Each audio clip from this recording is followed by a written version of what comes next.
On a l'habitude d'entendre très souvent Srut Avot, le mérite des pères. Mais la Torah nous dévoile qu'il y a aussi Srut Banim, le mérite des enfants.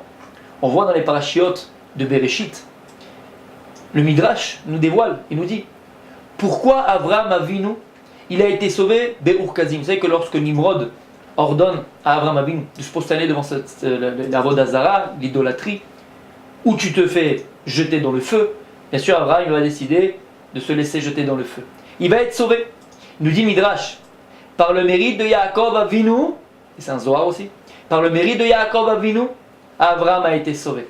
Ça veut dire quoi? C'est-à-dire que parfois, le père, il va être sauvé par le mérite du fils. On voit, Moshe Rabbeinu, lorsque l'Égyptien va frapper le Juif, alors Moshe Rabbeinu va venir le sauver.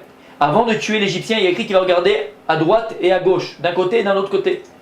Disent les commentateurs, qu'est-ce qu'il a regardé?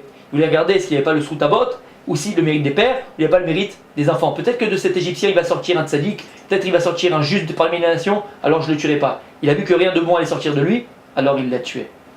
De là encore on voit, des fois le père, il peut être sauvé par le mérite de son fils. Et en fait, grâce à ça on comprend une chose, c'est qu'en fait il ne faut jamais condamner quelqu'un.